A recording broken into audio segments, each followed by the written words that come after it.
ओम नमः शिवाय।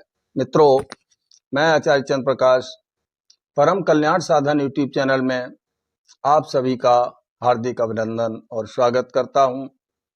हमारी आज की चर्चा का विषय है कि जब व्यक्ति कोई साधना करता है, साधना करते करते एक निश्चित समय के उपरांत उसकी साधना जब गहराई में प्रवेश वो व्यक्ति करने लगता है, वो साधक करने लगता है, तो उसे कुछ विशेष सिद्धियां प्राप्त होती हैं, शक्तियां प्राप्त होना शुरू हो जाती हैं।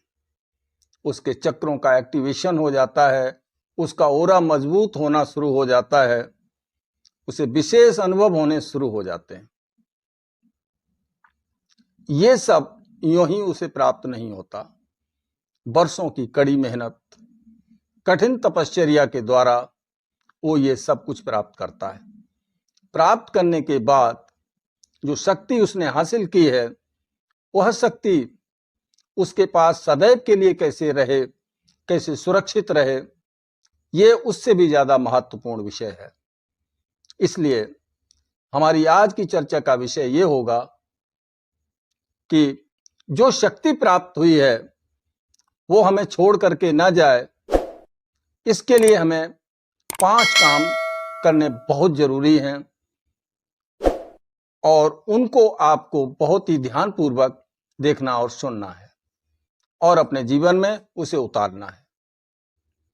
यदि आप ऐसा कर लेते हैं तो ये निश्चित करके मानिए कि वो शक्ति दिनों दिन बढ़ेगी, वो सिद्धियां दिनों दिन परिपक्व होती चली जाएंगी, वृद्धि करती चली जाएंगी, आपको छोड़ करके कभी नहीं जाएंगी। क्योंकि जितना प्रेम हम भगवान से करते हैं, भगवान भी हमसे उतना ही प्रेम करते हैं। वो भी हमें छोड़ना नहीं चाहते, लेकिन जाने अनजाने में हम कुछ ऐसे काम कर बैठते हैं जिनकी वजह से शक्तियां रूठ करके हमसे चली जाती हैं और हमारी वर्षों की मेहनत व्यर्थ चली जाती है। तो आज का ये वीडियो आपके लिए बहुत ही इंफॉर्मेटिव है। इसको बड़े ही ध्यानपूर्वक, बारीकी के साथ आपको देखना और सुनना है, अपने जीवन में अमल में लाना है। तो पहला काम है कि कभी किसी को शक्ति प्राप्त होने के बाद, सिद्धि प्राप्त होने के बाद, कभी किसी को अनावश्यक रूप से अपने मुंह से बद्दुआ ना दें और ना ही उसे वरदान दें। ऐसा करने से आपकी अर्जित शक्ति में कमी आएगी, शक्ति नष्ट होगी।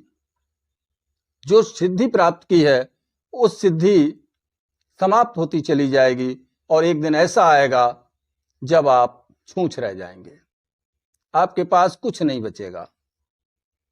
इसलिए श्राप और वरदान देने से सदैव बचें। पहला काम। दूसरा काम आपको यह करना है कि जो भी अनुभव आपको हो रहे हैं,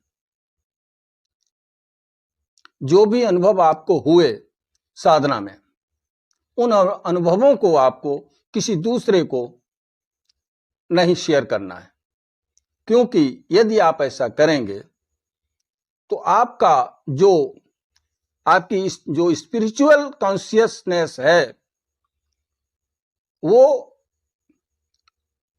आपके फिजिकल स्तर पर आ जाएगी, भौतिक स्तर पर आ जाएगी। और जब भौतिक स्तर पर आ जाएगी, शक्तियां स्पिरिचुअल हैं, उनका स्तर सूक्ष्म है, तो ऐसी स्थिति में वो अनुभव आपको फिर नहीं होंगे, सदैव के लिए बंद हो जाएंगे। इसलिए आपको ये ध्यान रखना है कि आपको अपने अनुभवों को दूसरे को नहीं बताना है। अब जहां तक गुरु का सवाल है, जो भी आपका मार्गदर्शक है, जो भी आपने गुरु बनाए हुए हैं, आप उन्हें अपने अनुभवों से अवगत करा सकते हैं। बाकी अन्य को बताने की आपको कोई आवश्यकता नहीं है, क्योंकि इसमें एक भाव यह भी आ सकता है कि आप अपने को बड़ा सिद्ध करने का भाव आपके अंदर आ सकता है। आपके अंदर अहंकार आ सकता है कि दूसरे को अनुभव नहीं हुए और मुझे अनुभव हो रहे हैं। तो ये अहंकार शक्तियां कभी बर्दाश्त नहीं करती। अहंकार परमात्मा का भोजन है। अहंकारी व्यक्ति खाली रह जाता है, उसका पतन हो जाता है। इसलिए साधना के क्षेत्र में अहंकार सर्वथा वर्जित है, और ऐसा भाव कि हम दूसरों से बड़े हैं, हमें अनुभव हो रहे हैं, इसे अनुभव नहीं हो रहे हैं, यह भी आपको निचले स्तर पर लाने की ही इसमें संभावना है, और तभी आपको ये अनुभव बंद हो जाते हैं। तो इसलिए उन अनुभवों को सुरक्षित रखें, अपने गुरु के अलावा अन्य किसी को ना बताएं। ठीक है। अगला काम यह है कि जो भी पूजा में जो आप साधना करते हैं, उस साधना में जो भी उपकरणों का प्रयोग करते हैं, जैसे आपके वस्त्र हैं, माला है, आसन है, अखंड दीपक है, इनको आप दूसरे को प्रयोग ना करने दें, और ना ही दूसरों के खुद प्रयोग करें।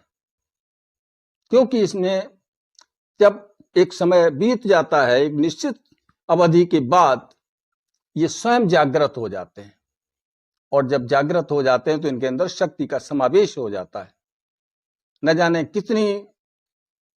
कितनी संख्या में हमने मंत्रों के जाप किए हुए हैं माला पर, और वो माला यदि हम किसी दूसरे को देते हैं तो वो माला में जो शक्ति है वो उसकी छीड़ होती चली जाती है। ऐसे ही आसन का प्रयोग भी हमें दूसरे को नहीं करने देना है। अखंड दीपक तो किसी कीमत पर भी आपको दूसरे को प्रयोग नहीं करने देना है, इसका विशेष ध्यान रखना है। वस्त्र भी कम से कम दूसरे लोगों से स्पर्श हो, तब आपका ये जो आपने अर्जित किया हुआ है, जो भी आपका अर्जन है, जो भी शक्ति आपने प्राप्त की है, वो आपके पास सुरक्षित रहेगी। अगला, जो भी साधना आप कर रहे हैं, आपको सिद्धि प्राप्त हुई, आपको शक्ति प्राप्त हुई, आपको शक्ति के अनुभव हुए, और अब आप इतना खुश हो गए कि साधना करना ही छोड़ दिया, साधना में ढील दे दी। ऐसा भूल कर भी नहीं करना, क्योंकि ऐसा करने से जो शक्ति आपने प्राप्त की है उसकी मात्रा घटती चली जाएगी।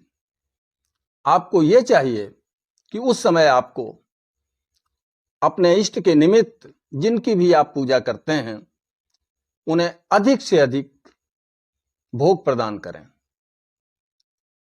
मान लीजिए आप हनुमान जी की पूजा साधना करते हैं, तो आप मंगल को उन्हें जरूर भोग दें। उनके मंदिर में जाएं, वहां जितना भी आप कुछ कर सकते हैं, चोला वगैरह चढ़ा सकते हैं, दीपक जला करके उन्हें भोग प्रदान करें। यदि आप ऐसा करेंगे तो निश्चित है कि हनुमान जी की कृपा आपको और अधिक प्राप्त होगी। इसी तरीके से यदि आप देवी माँ की साधना करते हैं, तो आप दुर्गा मंदिर में जाइए, काली मंदिर में जाइए, वहां उन्हें उनका भोग प्रदान कीजिए, और वहां बैठ करके कुछ संख्या में मंत्रों का जाप भी कीजिए। यदि आप भगवान शिव की उपासना करते हैं, तो आप शिव मंदिर में जाकर के उन्हें भोग दीजिए, उनका जलाभिषेक करिए, और कुछ समय बैठ करके वहां मंत्र जाप भी करिए। भगवान शिव का दिन है सोमवार, माता रानी को आप शुक्रवार को भोग दे सकते हैं, उनके मंदिर में जा सकते हैं। माता काली के मंदिर में आप शनिवार के दिन जाएं। ठीक है। तो इस तरीके से आप जिसकी भी साधना करते हैं, जो भी आपके इष्ट हैं, आप उस साधना को बराबर जारी रखें। साथ ही साथ अपनी साधना में और अधिक गहरे उतरने की कोशिश करें, जिससे आपको और अधिक शक्ति प्राप्त हो। जो प्राप्त हुई है वो तो सुरक्षित रहे ही, अतिरिक्त शक्ति और आपको प्राप्त हो, भगवान की और अधिक कृपा आप पाएं। अगला कार्य है जो आपको करना है, वो है आप एकांत में रहें। ध्यान रखें, जब आप बहुत लोगों के बीच में होते हैं तो बहुत सी ऊर्जाएं, उनके अपने अपने प्रभाव मंडल होते हैं, उनकी अपनी अपनी ऊर्जा होती है, और वो ऊर्जा आपकी ऊर्जा को दूषित कर सकती है।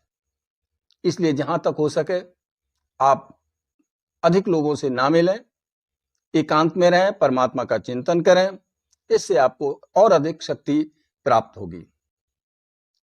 कम से कम लोगों से आपको मिलना है, कम से कम स्थानों पे आपको जाना है, क्योंकि जब भी आप जाएंगे तो किसी वाहन वगैरह से जाएंगे, आपके वस्त्रों का स्पर्श दूसरों के वस्त्रों से होगा, तो इससे भी आपकी शक्ति का क्षरण हो सकता है।